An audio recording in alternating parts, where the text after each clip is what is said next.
Alan Mallach is nationally known for his work on housing, economic development, and urban revitalization.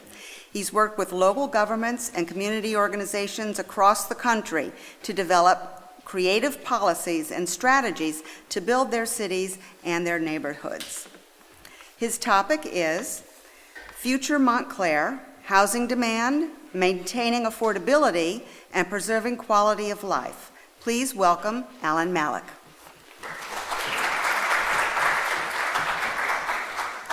Thank you. And actually, I think, there we go. What I'm going to say really follows, I think, what David and what Tom have said, because I'm going to try to zoom in on Montclair and what kind of future it can have, depending on where it goes and what kind of choices are made going forward. So, beginning just by way of background, we all know Montclair is a very attractive community, and it has a lot of very desirable amenities: open space, a walkable downtown, quick access to Manhattan, central location, all kinds of things. And as a result, Montclair is a very expensive community. And this just looking at, these are the house listings last month. As you can see, there are more listings at over $1 million than in any other category. And the median price is $700,000. And talking to people in Montclair, in contrast to some cities around the country where a listing price is where you negotiate down from, in Montclair, a listing price is where you start and negotiate upward from. So this is, if anything, an understatement. And, houses are not inexpensive. That a two-bedroom condo, which is not a particularly large unit in this Siena, is currently being listed for over $500,000. The other thing is, in addition to sales prices, rents in Montclair are very expensive. The median listing rent, as of early this year, was almost $2,000 for a two-bedroom apartment in Montclair. What's more, rents have been going up at a rate roughly double the national rate, 10% from early 2015 to the same month in 2016. And as a result, even though Montclair tenants earn more than, say, the average tenant in the region, most of them are still cost burdened, especially, and what's interesting here, the percentage of tenants who are cost burdened in the group from 20 to 35,000 is higher than in the lower group because they have less access to what few subsidized units are out there. So you have an expensive, a highly desirable community, a highly expensive community, and one in which prices are getting higher. The other thing that's notable is the enormous difference in incomes in this town between tenants and homeowners. It's about a 3-to-1 ratio, which is considerably more than the regional or the national average. And of course, as houses become more and more expensive, that is going to continue to go up. So, this is, by way of background, what is the challenge that Montclair is facing? And it's threefold.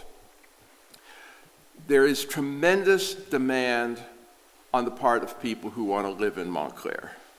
And how is that going to be accommodated? Secondly, how is Montclair going to preserve affordability?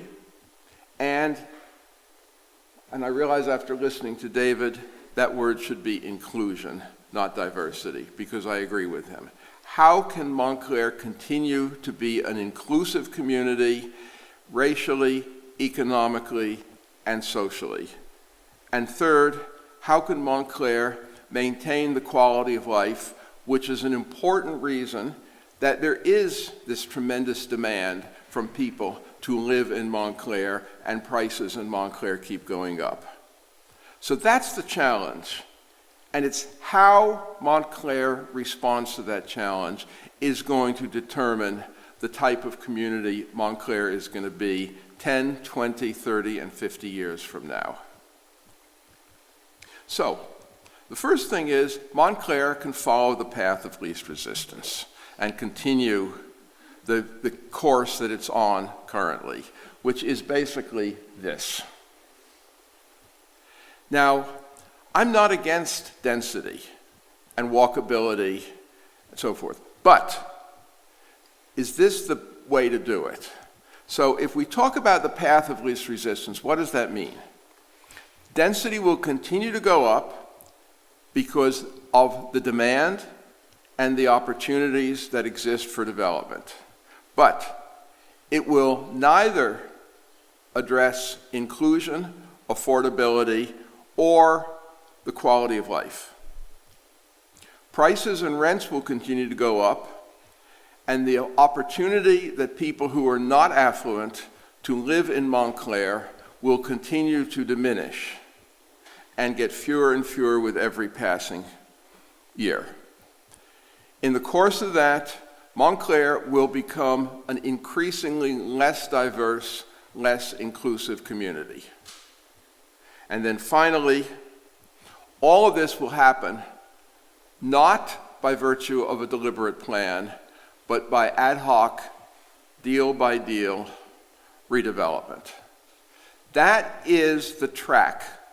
And I say this, I'm not a resident of Montclair, so it's always difficult to come into somebody else's community and raise issues about that community. But I say this as somebody who's observed Montclair closely for many years, who has many friends in this community, who visited it many times. This is the track that Montclair is currently on as a community. And the question is there an alternative? And I'd like to suggest that there is an alternative, and it's not an unrealistic or undoable one. Okay, this is basically the message. That Montclair can be strategic about its growth. Now, I'm not saying Montclair can choose not to grow. Montclair realistically cannot choose not to grow. But Montclair can choose how it grows, and that's the critical issue. So here are two starting points. First, Montclair is a very, very desirable place for developers to build in. Developers want to build here. Developers can make a great deal of money by building in Montclair because prices are high enough to incorporate an awful lot of costs. By virtue of that, Montclair as a town is in a very strong negotiating position to work with the development community. The second thing is that there are many parts of Montclair which can accommodate higher density or additional growth in ways that preserve the character and amenity value of the community. So, now this is what this means. The first point is that the town has to have a clear idea of what its goals are.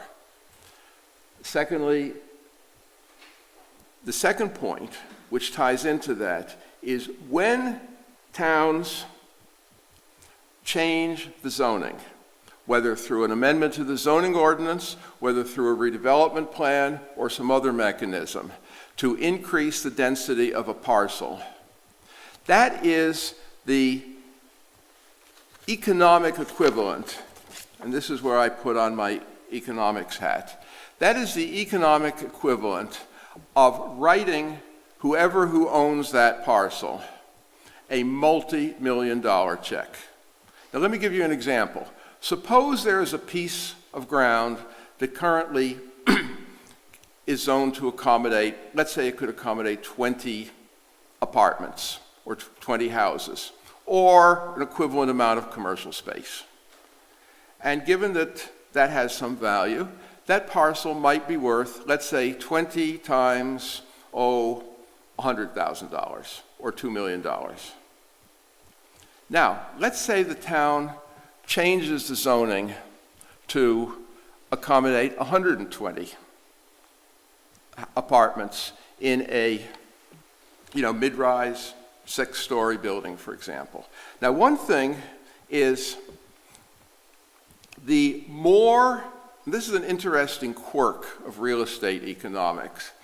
The more expensive the ultimate selling price of the house, the larger percentage of that cost is land value. Okay, think of it this way. Let's say you're going to build a condo for $250,000 and it costs you $150,000 to actually build it. There's $100,000 left over for land, profit, and anything else. Okay, you can build it. It's not bad. It's not a bad proposition.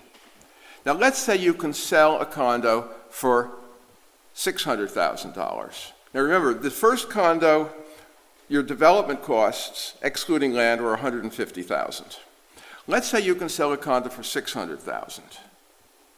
Now you're not going to spend $500,000 in construction and development costs. You may spend $300,000.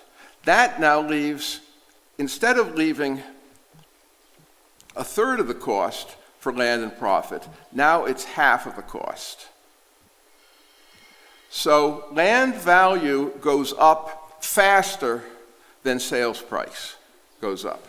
So if you create an additional 100 units through a change in zoning or through a redevelopment plan, in effect, let's say, I'm guessing you can sell those units for $500,000 each, which is probably highly conservative. Each one of those units may be able to carry $150,000 or more in land costs. 100 times 150,000, if I've got my arithmetic right, is $15 million. Now, let's say you saw the city government appropriate $15 million to give it to a developer to build housing with. You'd go crazy. You'd go ballistic. You'd say, what on earth is the city doing giving a developer $15 million? But that is in effect what happens when a rezoning takes place. So, what's the point of this? When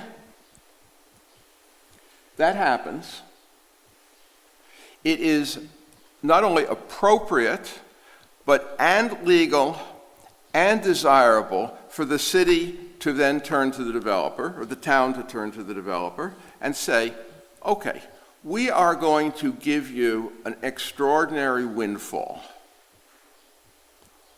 What will you give us?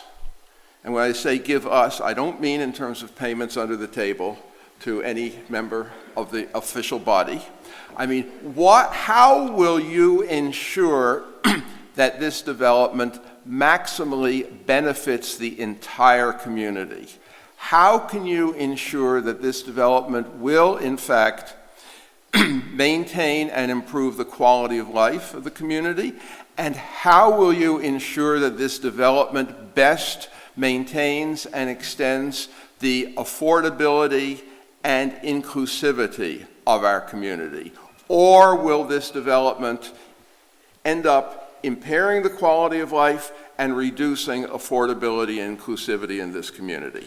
Because Montclair is in a position, because of the high property values, the high demand, the strong market, to say, we want to make sure that every development in this community contributes as much as realistically possible to furthering the quality of life, affordability, and inclusivity of the community as a whole.